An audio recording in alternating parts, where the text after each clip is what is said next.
Welcome to The Deep Dig, the podcast where we dig deep. I'm your host, Bridget Baker of Bridget Baker Branding. Let's dig in. Hello, everyone. Welcome to the Deep Dig podcast where we like to dig deep. Today, my guest is the fabulous Brian Perry. I will not introduce him because we like to know what you're up to today, right now, in this moment. You could be launching something I've never even heard of. So the floor is yours, Brian. Tell us a little bit about yourself. Well, I feel very grateful to be here. Thank you, Bridget. Thank you for Yay. having me. And I feel already better just because I'm fabulous, apparently, which is fantastic. Yeah. Actually, it's Interested to fabulous. know. It's interesting because I come in today in a bit of a reinvent stage, but the truth is that's my whole career's been reinvent. But what I get to do these days is I am serving as an authentic communication coach and singer-songwriter. And what that means on the authentic communication coaching side of what I do is, as you have heard me say, is it's a little bit, what I have learned is this. Here's what I've learned. That the grown-ups that seem to be attracted to working with me, and I make that distinction of grown-ups because I don't know how I ended up attracting grown-ups because Who I put you feel in like charge? I Come have a on. real Peter Pan sort of thing going on. But they come to me at a state of having to really sort of gotten good at checking the responsibility boxes in their life, their adulting boxes, if you will. And then they reach some point in their life, their career, where they're feeling really called in an urgent way to finally write the book or open the business, and they're working on the website, or give the talk they've been wanting to give, or maybe just have the big conversation they've been wanting to have. And when they sit down to do that, they find that getting good at adulting seems to have meant getting good at being a different person in every room they go into. And that Yep. somewhere along the way, they've forgotten how to sound like and be themselves. In fact, it's become this thing that feels sort of deeply vulnerable and scary to do. And I find that they come to me because their perception of me is that I show up in the public spaces that I show up in, and to the extent that these are folks that I've interacted with privately beforehand, their sense is that I show up with a high degree of sincerity and vulnerability and authenticity, hence the name. And so for me, it's the way I like to describe it, like that coaching thing. What I enjoy about it, and the reason it's like, I used to have, if you'd asked me 6 months ago, I would have just listed like 5 different things that I do.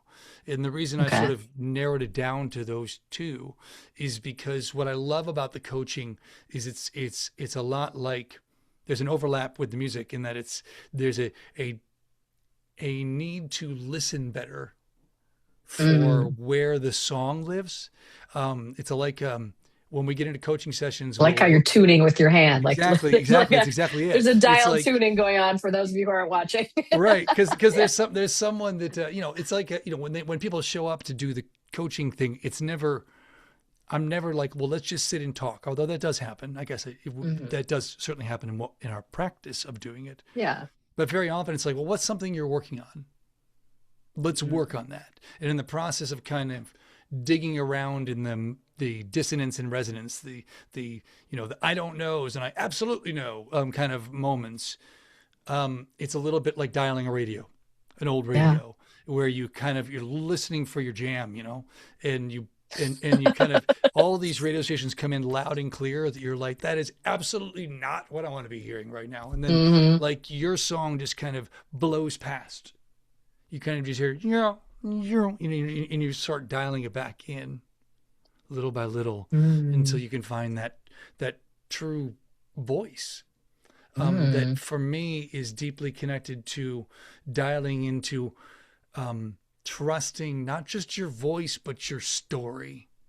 What does it look like for me to be living This is something that I say that doesn't resonate with anybody I talk to be perfectly honest. But for me, is really central to what it's about for me. Yeah. Is that I think Okay. that every person has sort of a once in any lifetime story to live. Mm. That theirs is the only one. That they're the only one that can do that. Hmm. And when we do that, when we as individuals do that, we really do lift everybody else up, and we sure as hell light the room up. Like there's a Mm. different energy when somebody's in their thing, you Yeah. know. And Yep. and the more we get into that voice, the more that really works. And for me, the music, then the flip side, the singer-songwriter side of it, is that's where my heart lives. That's where I went from being sort of too much and never enough in the world Mm. to being able to process out loud my perception of the lived journey. And I feel like I've Mm. just talked for 400 hours. So let me I just love stop that. talking for a minute. And I know. I that's didn't want to so, stop you because you yeah, could just go on and on and on, and I would listen. See, that's the thing. To me, the thing about you is yeah. I could just listen to you all day because that's the kind of speaker and Well, communicator that you are. thank you. Um, so what's fascinating to me is that I say that, right? I was gonna introduce you in a way of like, your newsletters are the best thing ever. And I'm a snob about newsletters, right? Like I'll get Mm, stuff to my inbox. I'm like, oh, cool. That's lovely. You're saying the same thing kind of over and over again. Oh, awesome.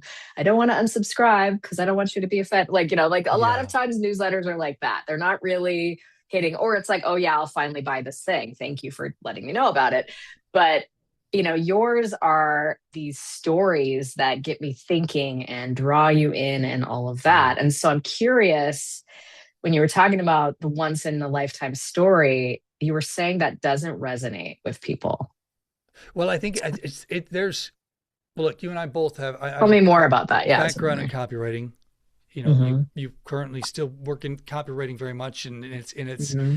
And and we know that very often when you're working with a client, there's the distinction between what you think you're selling and what they think they're buying. Like, what are people Hmm. sitting down to search for versus what you think you've got on your shelf, you know? Yes.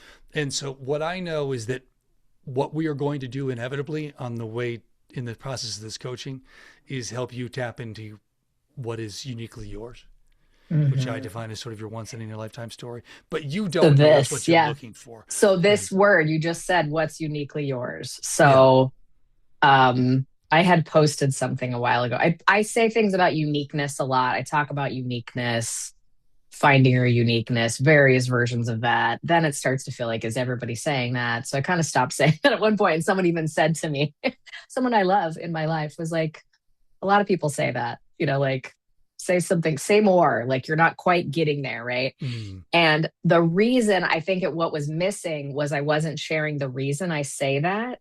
And mm. it's because oftentimes I will talk to people and they say things like, I'm not special, I'm not unique. Those are like the most common things I get. So they, like, similar to you being a writer, I'm a writer and brand designer and website designer and everything, that they're saying like, I need you to help me say what this is because I don't think I'm unique. And so it's almost like too far of a stretch. It's like saying someone's, oh, we're all creative or something. It's like, no, we're not. Some of us paint and some don't. And some, I think people, it like stops people when you say there's this like unique story, their story they're living. They think they're boring. And part of your job is to show them by listening to them, by witnessing them, by like bringing them out how interesting they actually are. But to get to that point, like people can't actually hear that. They don't have access to it. They're like, a story, I'm boring. I haven't done anything. I haven't lived. I've been in the same town, whatever they think about their life. And Yeah, but it's like your lens is like everybody has something. yeah. It's and and I should say because um, I'm apparently focused on the coaching today, but because Oh, that's good. it's important. Well, no, it's actually true on both sides of the coaching and the music, and and folded in there inevitably. I do work as a speaker and serve as a speaker and do a Hmm. lot of podcasts which I'm really grateful to get to do. And all of it for me, like one of the things I love about what you're doing here, Bridget, when we got on the call, when we got on Mm. this just to get started here, you were like, we're just going to talk. And I'm like, perfect. Because that's what I like is, it never made any sense to me when I'm in such a place, and somebody's like, wow, I mean, you were really like just telling the truth. And I'm like, yeah, I mean, yeah, like Mhm. what's the, how do you move through life? Not, but for me, what I'm trying to get to, and I'm interrupting myself, is, that I don't show up to a coaching session with an agenda. Mhm. I don't show up to a gig with an agenda. I don't show up Mm. to a speech with an agenda. I had a minister one time who's New Agey church I spoke at a lot, who was like, one of the things I love is how you just kind of move with what's happening in the room. I'm like, well, that's what the Mm. juice is. I mean, that's that, and for me, I prepare like crazy so I can throw it out because Yeah. it's just in me that at that point. And what I'm talking about with this once in a lifetime distinction is that it's Mhm. simply in me to try to pull out you. And very often Mm. what I see in people is it's a little like if you've ever watched one of these like fashion, makeover shows, Yeah. and there's these moments where the person will give the whoever's getting made over, will stand in front of the mirror with this amazing outfit that they've just been put in, right? And the person who's doing the makeover will be like, "What do you think?" And they'll be like, "I hate it," and it's Ugh. supposed to be this dramatic moment, but Yep. for me and usually for that person doing the makeover, it's like outstanding. Tell me about hate because you came in here not Mm. knowing,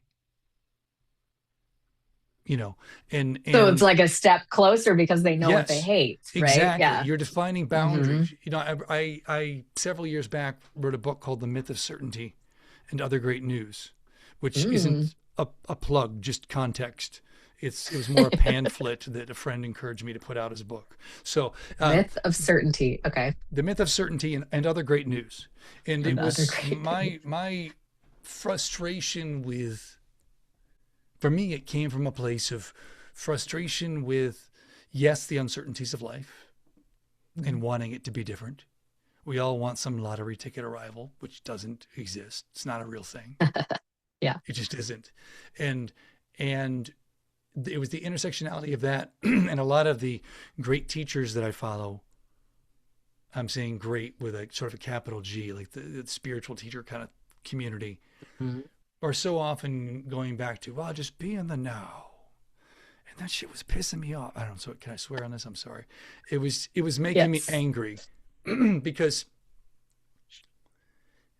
I was like, I don't know what that means in real life. Mm. Like I've been a creative entrepreneur for decades, very gratefully. Like I'm not complaining about that. I could have gone off and gotten a 9 to 5 at some point. I'm sure. Mhm. It just was never for me, which has meant me working a lot of retail gigs and a lot of hospitality gigs and a lot of service industry gigs and a lot of different things just so I keep doing the work that I love to do and that I feel like Mhm. I'm here to do, you know. And that's meant a lot of uncertainty. So when you talk to me about being in the now, what does that look like? And I'm saying all Mm. that to say it became really clear to me in the process of going, it's uncertain. Yeah. I'm never going to get there. Nor am I ever going to be as down as I think I am when I think I'm down and out. So if Hmm. those extremes aren't true, what do I do now? And what changed for me was that I'm in a rabbit hole. I'm sorry. That there was this should I keep going or you want me to shut up from your Yeah. question? Oh yeah. Keep Okay. going. So there's this wisdom from two different philosophers, Mm. Jerry Seinfeld and Epictetus, What a combo. separated by Live at the millennia. Apollo, Jerry You know, Seinfeld and Epictetus. Okay. so and the wisdom of my grandmother. My grandmother used to say, probably like yours did too, that there's nothing so permanent as change. She didn't Mm. coin the term, the idea.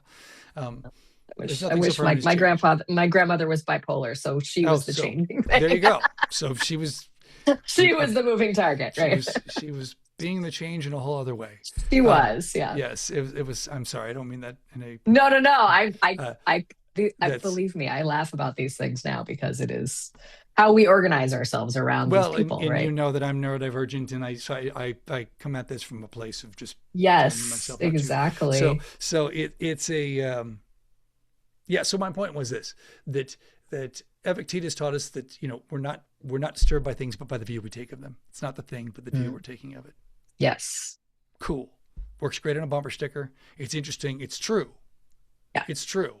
That I'm freaking out because I'm freaking out, not because Yeah. of the thing itself, and Yep. and whether I'm freaking out in joy or pain. Okay, but what do I do with that? Seinfeld said in that show, Comedians in Cars Getting Coffee. He was interviewing Hmm. Trevor So Noah. good. So good.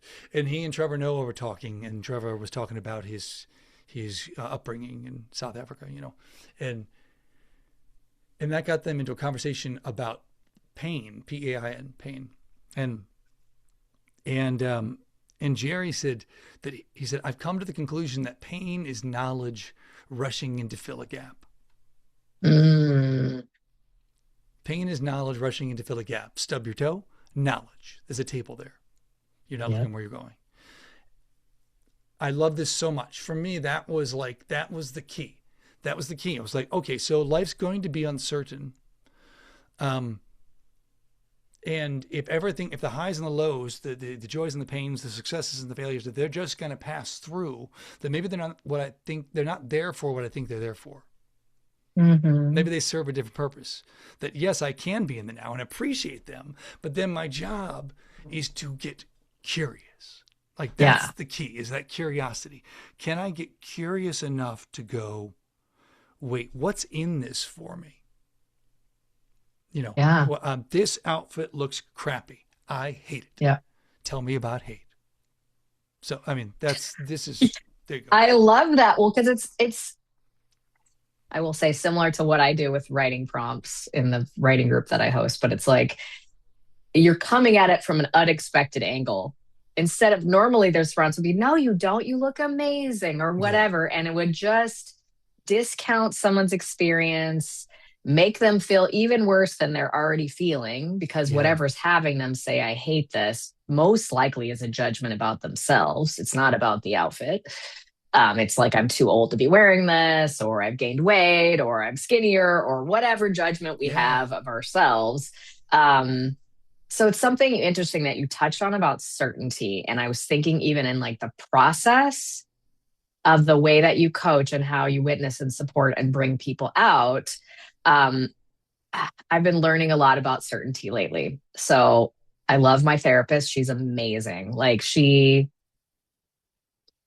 I work with a lot of therapists as my clients and have therapist friends. So I have a lot of those people in my Yeah. life. Yeah. And a Yeah. friend said to me, you would be really hard to have as a therapy client. And I was like, is that a compliment, an insult? Like, what is that? And she's like, you just got so much stuff Mm. that it's going to be hard for someone to follow and navigate and support that. And she's like, you're also very aware, very insightful. So it's like hard, it's might be hard to shake you out of some of these things because your brain will sort of talk your Mm. way around it versus actually getting to the heart. And so one thing my therapist made apparent to me, we were talking about, I wasn't saying I was certain about something, but I had determined something. My reaction again to something someone said, similar to that pain and the stubbing of the toe with Jerry Seinfeld. It's like somebody said something, it triggered me in this particular way, and I made up something about myself as Yeah. a quote unquote truth. Like, oh my God, see, I'm a horrible person, or oh my God, I thought I was nice, but I guess I'm not, or oh, whatever the version was that I Yeah. was making up at the time. And she was like,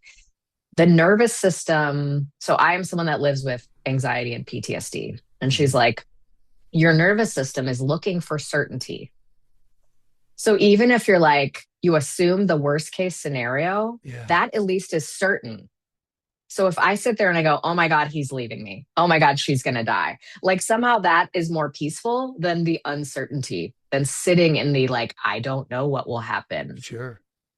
And so that whole be here now, why some people can't, it's hard for them to even meditate and take deep breaths and be in the quote unquote moment. The moment is terrifying. Yeah, They don't want to 100%. be there, Yes. but to go, to have someone going, okay, I know there's hate in this moment. Say more about that. And to Yeah. get them to like dig deeper into that rather than pull them out of it, to go like, that's what feels really true for you. Let's dig into that more. Yeah. It's a fascinating space to hold for people. And I think it's similar, like it translates to how you hold an audience. You show up, you've done the work, you've perfected your craft, so to speak, right? You work on your chops, your musical chops, your rehearsals, all the things, right? And then you go to the stage, like you said, with not with a level of preparation that's like, I'm going to be in the moment. Like that's what it took for me to be in the moment. So that ability to then go, wow, this person has determined what's certain for them is they hate something. And you are saying instead, that is good information.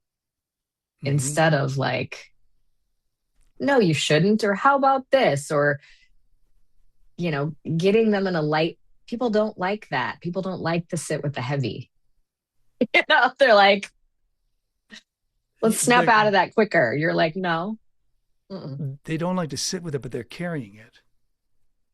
Like that's Yeah. the thing. Like it's we don't like to sit with the thing that we're carrying, and if we would just sit with it, it's not unlike cleaning your, when you do a spring cleaning or go into some kind of a, I tend to go into cleaning fits, and it's where suddenly I'm like, why did I have this? What am I doing? And just it's just a here's the thing. Um, we're all making this up. We're all making it up as we go, and it's so useful when I catch myself going, like you said, that I'm attached to some story, some version of me. It's so useful. I do think I credit the journey of songwriting, whether I'm good at it or not, is irrelevant. It's which apparently is a conversation I'm having in my head right now because she didn't say That's anything about that. fascinating. That was interesting. We're going to save Yeah. that for group. But Whether I'm good at it or not, but yet right, you do this right. professionally, you've done That it for was years, interesting. but you Um, still, yeah. but the but my point was that this is this that for me the way I write, um, it's a search for something true. And that doesn't mean that it actually literally needs to be true. It's that it's emotionally true. It's expressing something deeply true. Um, and for me in that moment, and that requires of me the willingness to go, that's not right, Mm, and be able to sit with that and go, okay, what's not right? Let's be with that. What does that look mm, like? mm, And what would it look? mm, What would be different if it was right? How would that feel different? You know, I think one of the most powerful, that's adjacent to this. One of the most powerful things I've heard is um, is the question of what is also true. mm. When I've decided something, well, what is also true in that same Yeah, situation?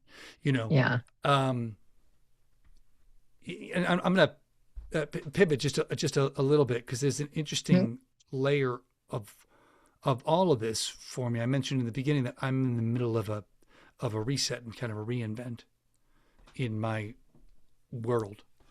Um, and part of what's happening is, yeah, those are the two ways I'm kind of positioning myself professionally. But I'm also working on. You've been made some kind of observations about my email list newsletter, which I yeah. really appreciate and thank you.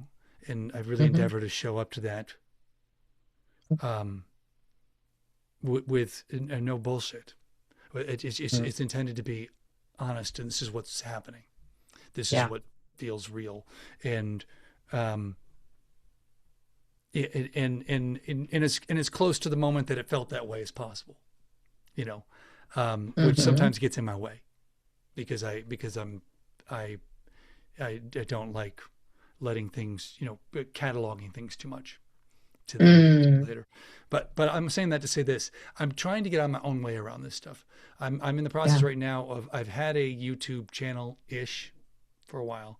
I've had a Okay. Substack ish for a while. I'm in the process, like this week, last week. I'm more in the process of now developing them in a more meaningful way.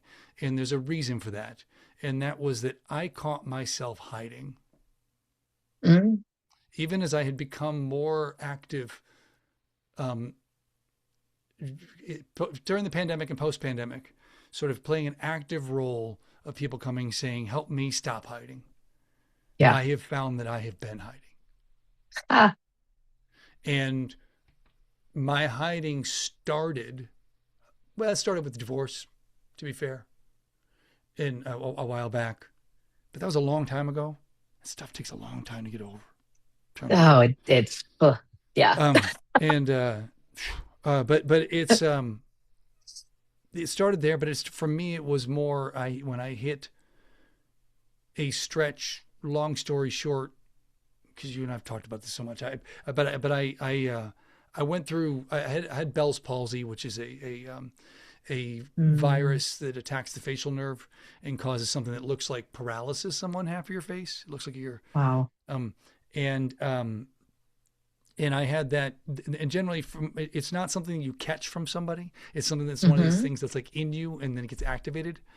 Ah. And um, in right around the time that I had kind of fallen flat on my back and just said, you know what, enough. I'm getting back up. I'm going to start figuring this music thing out again. I'm going to start speaking again. I'm going to start doing the things I love to do, and I'm going to Mhm. figure it out. You know, we're all Yeah. making this up, but this is what I love to do, and I want to see if I can find a way to be of service again with this. Yeah.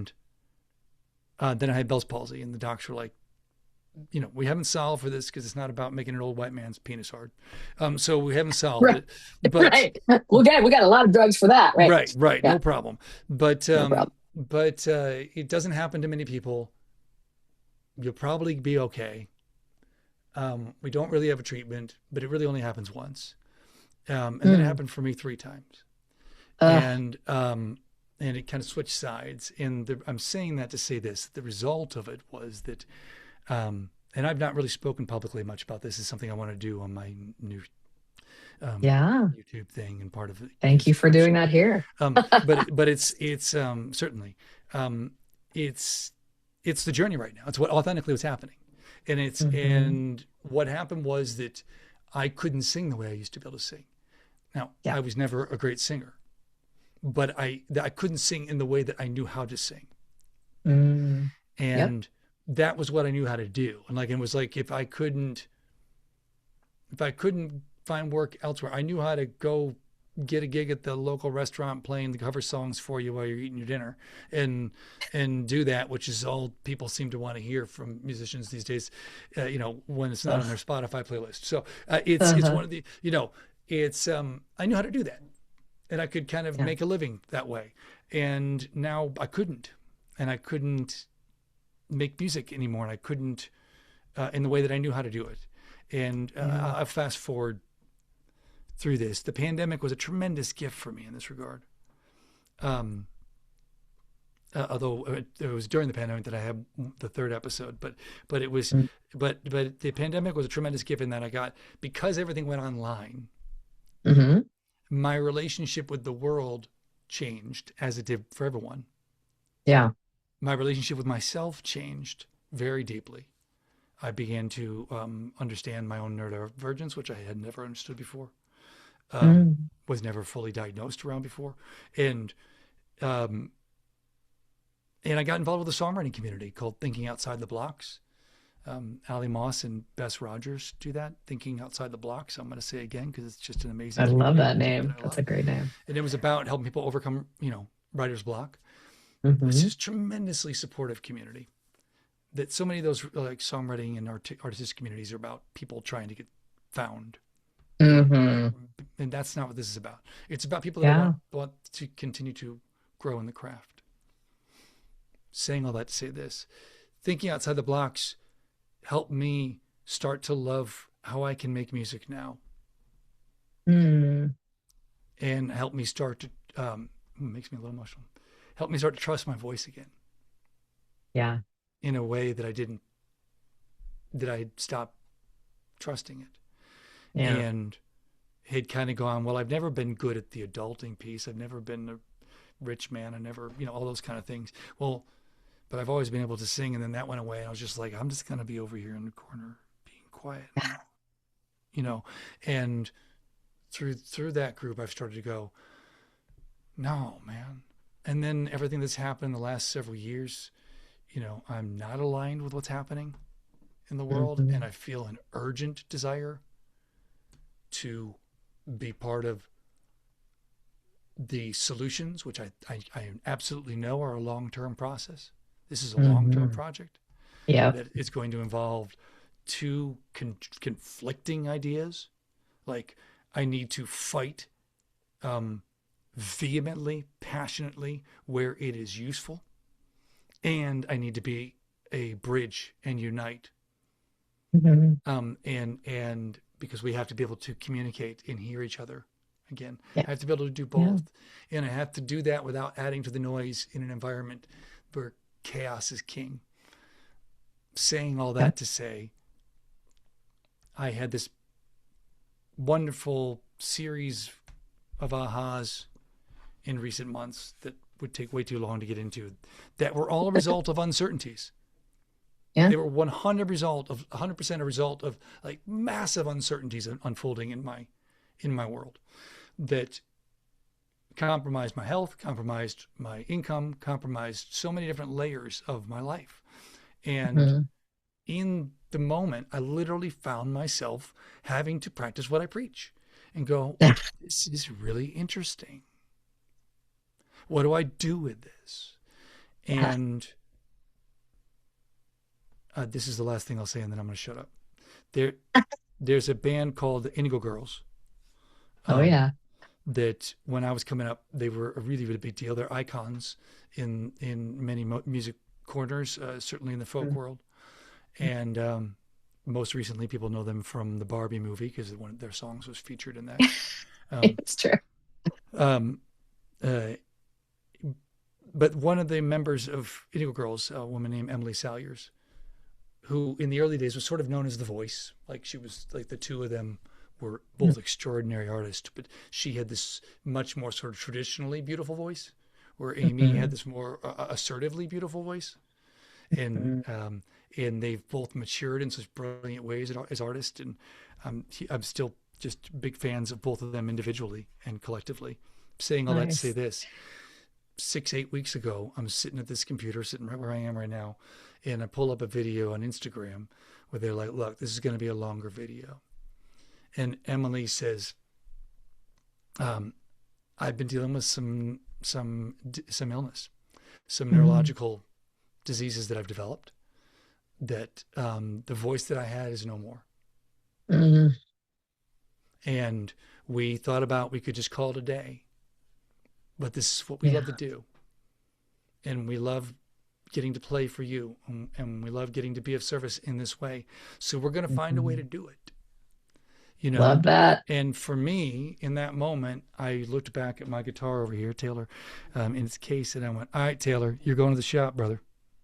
You got to get back in fighting shape, because I've not been taking care of you, and we got to stop playing dead here."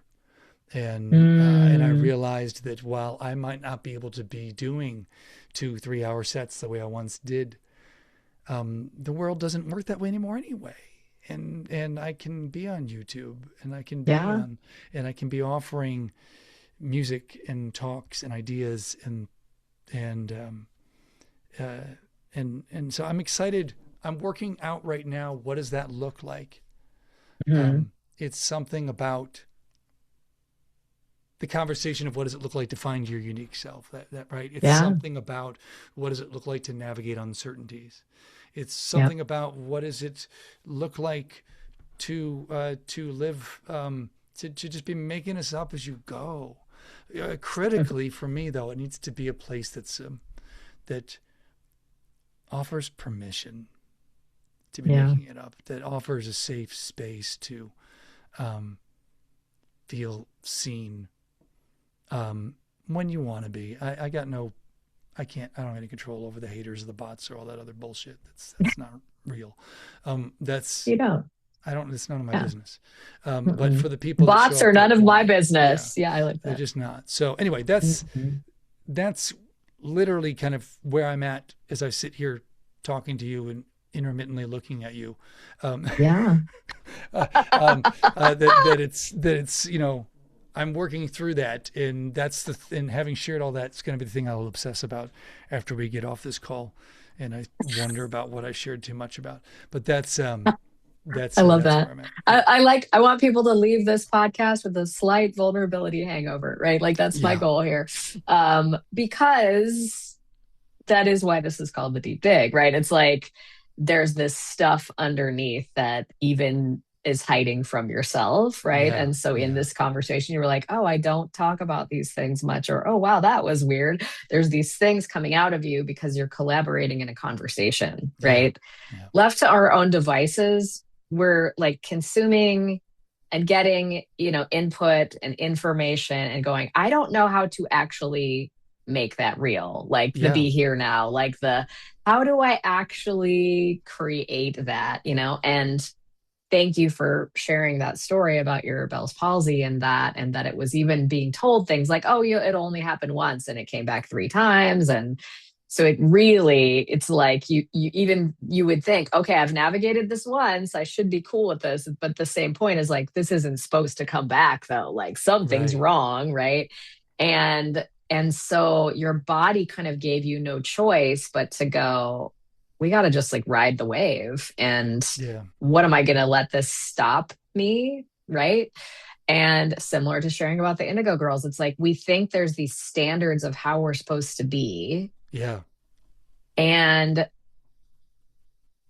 we don't see like the magic beyond that level somehow, especially as performers. It's like, unless I'm on stage and like front of, 50,000 people, it's like I'm not really performing or I'm yeah, not yeah, really doing yeah, it. Um, so yeah, I think there's something in that. I think you're helping people overcome certainty too, because again, so much of like marketing, copywriting, um, all of that is trying to be like the elevator pitch. When I start this podcast, I say, don't give me the elevator pitch, right? It's like we try to perfectly craft these things. And especially, I will lean into talking about AI a little bit here is that, I'm noticing how people are trying to use AI to perfectly craft, like, oh, it's so much easier to make a perfect experience now. You can make a perfect graphic, you can make a perfect headshot of yourself. yeah, And it's like, okay, what is that, right? yeah, Why are we not able to show up as ourselves, right? Like, why is that not enough? And I think there's something even that you touched on a little bit that I didn't even think of, that your ability to like prepare and then show up in the moment. That someone told me the other day, they're like, you're very extemporaneous. And I was like, you know what? Yeah, like I actually do better when I don't prepare. mm, The last talk I gave was a talk I gave with my husband, but like we were trying to prepare. And I went, we're going to read the room, is really what we're going to do. We're going to see what's there. We're going to ask questions, and it's going to be audience driven because we don't know who this audience is. And he was like, awesome. And so then we even had set up a structure. Like he would do the nuts and bolts, and then I would do the color commentary because that's how we live together as, talk show hosts in that moment, right? It was like, I'll add the colorful story that goes along with his very like concrete answer. And so I think there's this magic in something that comes from people who are musicians or dancers or who've given and taken time to improv instead of like, oh, I have to have a perfectly polished thing every time I open my mouth, or I have to have a perfectly crafted newsletter every time I write one, or something like that. give ourselves more permission to like play and experiment and riff and publish something that's sort of uncertain, but that just feels right. And sometimes it resonates and sometimes it doesn't. And sometimes it's like part of our process is like, I had to put that out there to go to the next stage of this thought process. I couldn't hold it inside my body any longer. Right. And that right there is so key. That like that's to me usually a guide. Yeah. Like when I have to. Yeah. Like this is I just have to burning to say, get out. I yep. can't not do it. That's always a Yeah. guide for me. Like when I'm sitting in a meeting, I try not to talk until I'm just like I can literally my heart's like I've got to. This is mine to say. Yeah. The thing about the certainty piece is that what we mean by certainty Hmm. isn't certainty. What we mean by I want the perfect website or I want to use AI to get the most polished thing is what we want is the pill that will get us the thing we The magic want. pill. Yeah. Right. Hmm. And the problem with the gift with the magic pill is that it misses the opportunity. Like the opportunity is to go, well, what do you think would be different if you had that? Hmm. Well, if I had that, then I'd be doing this thing. Okay, well, if you were doing that thing, how would you behave different in the world? Hmm. How would that feel different? How would you breathe different? How would you dress different? How would you start to change the way you're entering your world in a different way? Hmm. Um, because that's something you can start to do now. Yeah. And if that makes sense. So then there's the opportunity in when I can go, here's the you know what I'm after. I'm waiting for the perfect thing. I used to talk about like I'm waiting for Oprah to call, and so I'm not doing anything. Well, what would you do if she called? Well, Yeah. I'd do this. All right. Well, how Yeah. would you be behaving? I used to buy. Let me put it in a different context. I used to drive a limo for several years when I was back in New Orleans, and I used to buy lottery tickets a lot. And every time I get my lottery tickets, I'd sit in my town car and I'd go, cool. If you win, what are you going to do? And I literally have this conversation with myself. And I literally would then go, the silly stuff aside, Yeah. I'd go, well, realistically, if I won, I would do this and this and this. Great. What are you doing today Hmm. that is about that? Yeah. And that's where I think there's an opportunity to be being who you wish to be in a Hmm. more meaningful way. And then you are getting the experience of your longed for someday now. You Yeah. already get access to it. And that's the permission that I see light people up, you know? Yeah. And yeah, I think that for me, that journey right there is a really interesting layer. And with the AI, my problem, I have a lot of problems, but one of my problems, Yeah. one, it's not accurate a lot of times, folks. You need to Hmm. check it. Um, but but it's like the cliff notes of life. It's Yeah. you could pass a test in high school or even college with just the cliff notes, but you wouldn't know the text. And when you're using, and you certainly wouldn't know the experience of it, and it wouldn't have changed you, right? Hmm. And when you are writing things that are about you Hmm. and you're leaning that heavy on AI, then even when people respond to it, they're not really responding to you. Hmm. They're responding to something that doesn't feel like you because you don't know the text. Oh, that just gave me the chills because I was like, you're already, especially if you're using AI in your marketing in that way, you're already having them engage with someone who's not you. Exactly. But now they're And coming to so you. then when they get you on a Zoom call or a chat or whatever, it's like there's going to be some disconnect because it's not really you. That's right. So I don't want to, but I don't want to give the impression that I'm just either oring it. I think there's Yeah. value. I Yes. use AI. Hmm. Okay. Me too. But what I use AI for is contrast. Often it will Mm. reflect something to me. I'll say, what do you think of this? And it'll, wow, what if you went this way? And I'm like, bite me. That's not the way to go with that. And now I know. Now I feel something, or that's Yeah. not quite right. It doesn't feel right. So I can use it to shape something. Yeah. And so it can, It's almost, that's a yeah, very good way to put it. The shape something. It's almost like looking at something like what's tricky about digital mediums like websites versus your house, right? yeah, I tell people it's like you have your house and you put a paint color on the wall and then you look at it in the morning and it looks like a completely different paint color and you're totally like, different. "Damn it, Yeah, I liked it at night." We had the prime example of this. We had this very dark bedroom and it was just so dark. Like, we had to use like multiple lamps just to see anything in that room. Like the dark paint just, but like in the brightest point of the day, it looked beautiful. right, At night, right, it was right. just like impossible to light this room.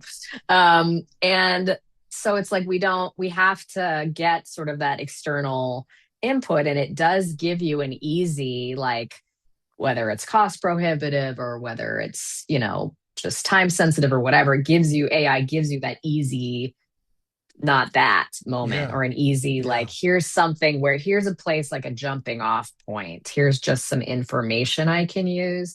I think it's always, what's tricky is when people lean into it like that is better than what I have to say, or But you the miss the power of the truth, or process something when that's yeah, when you you do. miss the And power of the and process. and Yeah. the power of the process isn't just, it's not just tedious. Like one of the things I struggled with AI in the early days of it was when I'd hear the founders would get out there and they're their worst enemies, man. There's some of these guys who go out there and be like, well, what about you're circumventing people writing music? Well, people don't like doing that anyway. I'm like, the fuck they don't. It's that's it's not Hmm. easy. Yeah. The process is, you think you're doing this thing and then it becomes this whole other thing, and that's Hmm. the juicy bit. Um, and the good news is that there are still people like Bridget and me out in the world who can kind of help accelerate that in a way that retains the humanity. And Yeah. I work with people now that do use AI, and I work with them to kind of go, okay, where are you in this though? Let's find you and turn Hmm. that up. Um, Yeah. let me say one other thing, if I may. There was this, because this came Yes. up for me a minute ago. This is less related to this and more related to the shift that happened for me, is happening for me, hopefully, and um, and this giving yourself permission Hmm. to let yourself kind of radically live into a more authentic version of yourself. Hmm. And I know people are like, no, authentic, authentic. I'm tired of authentic. I don't think you are. I think maybe you haven't really dived into it, because if it's Mm. truly authentic, you're not going to be tired of it. Um, is my opinion. But anyway, there's this thing that comes up for me a Yeah. lot. There's the movie The Martian with Matt Damon, Mm. Oh, which that's such a good movie. which I loved, and apparently the book is one of the better science fiction books in terms of it being actually grounded in real science, is what I understand. Mm. Um, but there are a couple of spoilers, but no big deal, everybody. Um, I don't know why I'm everybodying. I don't ever do that. Anyway, Hey, um, everybody, spoilers. uh, I'm a weird person that loves spoilers, so I don't know. Maybe but there's that's this, well. Matt Damon is stranded on Mars. He's an astronaut that's stranded on Mars because he's left for dead. They think he's been lost in a storm, Yeah. and he finds himself back at the Mars station, and the other astronauts are already on the way back to Earth, and there's no way they can turn around. Like, it's not feasible. Yeah. And so he he's just left with, I have this amount of supplies. There's nowhere near the amount of supplies it will take for people to come all the way back to me. Mm. And he's just sitting there waiting for this wound that he has to heal, and listening to the storms outside, and just kind of waiting. And there's this amazing moment where he's looking around, he's wrapped in a blanket, and he just goes, I'm not dying here. Mm. And I think that part of letting yourself be with the pain, part of you letting yourself be in the muck and in the dark, is something else gets to show itself in there. And for him in that moment, Mm. it was, you're not done, you know. And then fast forward from that, and there's literally a montage. And he starts doing the work, and he's like planting a crop and everything. He's doing Yeah. all this hard work, and I say it's literally a montage because I think it's hilarious how in movies like the tough part is always Yeah. like a 2.5 minute montage, Uh-huh. and and in real life it's 2.5 years of what am I thinking, and Hmm. there's a moment the montage pauses and he sits down on a bucket and he takes off his helmet and he opens a Gatorade bottle and he takes a sip. And he, fuck you, Mars. And both are true, right? And Yeah. but I'm gonna do this, and now I'm doing the thing, and I'm gonna let myself have moments where it's just hard, Hmm. and know that that's not antithetical to Yeah. the good. It's part of it. Yeah. That is the journey of making it up as we go. That's the discomfort is not the enemy of your comfort.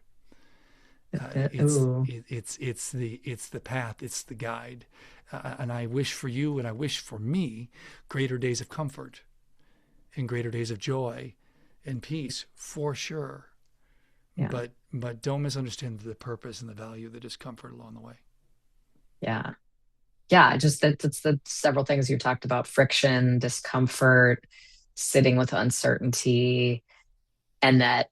And now I see, in a way, I see why AI is people don't want to sit with it. They want to go there. They want to be like That's right. done with that. They want to like, let me move to Answer. the next thing faster. Yeah. And you're like, faster is not, because you can say to someone, faster is not better. And they're like, yeah, baloney. Like, it's always better. We want to make it faster. Like, don't you want your taxes done faster? Don't you want your vacuum to clean up the house faster? It's like, yes. And when it comes to the creative process, or when it comes to like, I'm saying now branding, I'm calling branding the art of becoming, because it's like, Yes, it is a journey, it is a it is. process. There is not necessarily an end ever. Ever.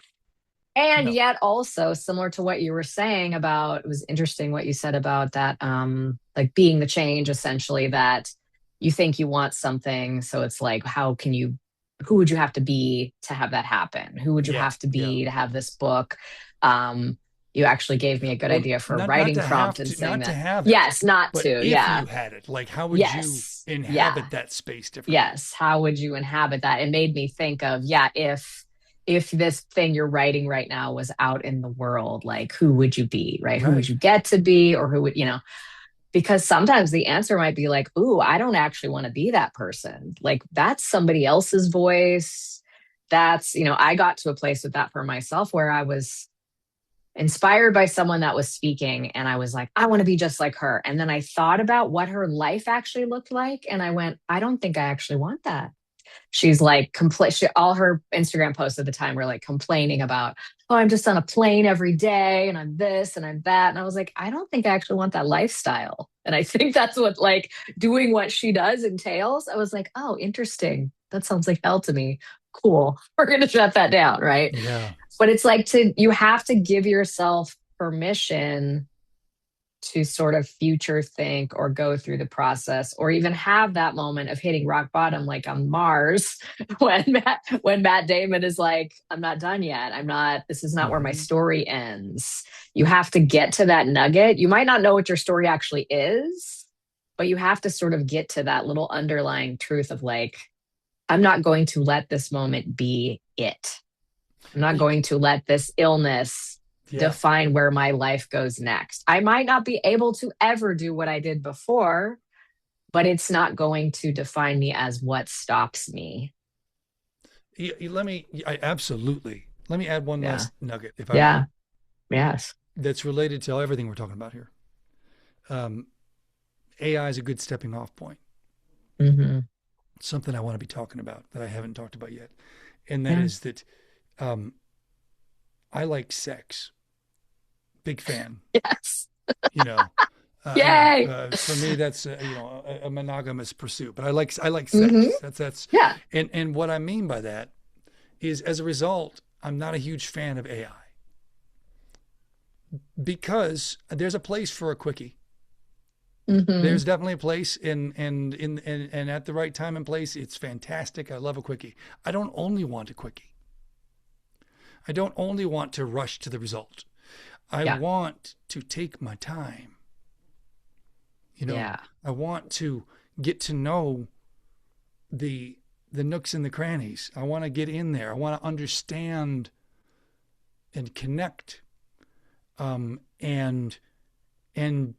be vulnerable enough to go yes to this and no to that, and to explore in that way that somehow lets something bigger emerge, um, Mm. even in the process of the becoming. Yeah. And it isn't just a race to the conclusion, but a savoring of that process. That's what sex Mm. is when it's done right. Is just this absolutely delicious kind of, I don't want this moment to end and I can't get close enough. And it can be messy and ugly and uncomfortable, and it requires a level of honesty and Hmm. vulnerability and communication that Yeah. results in something ideally blissful. This is such a good analogy. Like, I love it so much in so many ways because it's giving me so many ideas. Like, good sex is not about the end result. It is not. We've been taught that it should be, simultaneous orgasm, right? Like, that should be the end result. Right. Fireworks, da da da, that's it. When people make that the end result, it oftentimes yields not good sex. Yeah. Yeah. It's not as authentic. It's not in the moment. It's not, you miss the richness and the depth of the experience. So yeah, I would say like AI is like a sex toy versus sex, right? Yeah, and I'm a fan of a sex toy, but I think But you're it doesn't interacting with another replace it. human being, Right, right? Your right. sex means you're interacting with, I've Yeah, got my ideas, and then this other person has their whole set of ideas, and we're yeah, coming together in this particular way for a collaboration, essentially, yeah. right? And people will say you can collaborate with AI, but no, it's always going to give you what you want. It is like yeah, it's like, I love that comparison. Yeah, Thank the you. same thing. That's a fun Yeah. one to share, and I love it. I want I to need hear. to share it I on want my to hear more platform. of that because yeah, Um, that's a good one. So thank you for Thank being you. here. I This has been think a that's a pleasure. great point to end on Yes, I because mean, I'm yeah, like, I want to go write some and stuff scene. about this. Yeah, I am inspired. But yeah, I mean, we could talk forever because I love you and your brain and oh, the way our thank you. brains work together.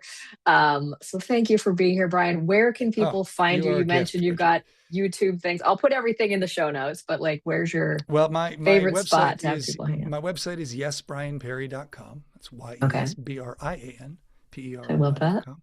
And my handle in all the places is at yesbrianperry. So if you're Okay. looking for me, like the two that I'm at well, three that I'm active on reasonably right now are Instagram, and then like I said, I'm developing Substack and YouTube in a more meaningful way. Okay. So stay tuned Perfect. on those. Um, yeah, please do. Please join the ride because it's my intention to always respect your time and make your time there feel like it was well spent and I something love was that. worth Yeah, sharing. you make me feel like I was like, if people sign up for your newsletter from this is what I hope people do because it feels like you respect people's time as valuable with what you're putting out there. Mm, thank you. So thank you Yes. for that. Thank you, Brian. Thanks for Thank digging you. deep with It's been a me. gift, Bridget. Be well, my friend. Yes. Thank you.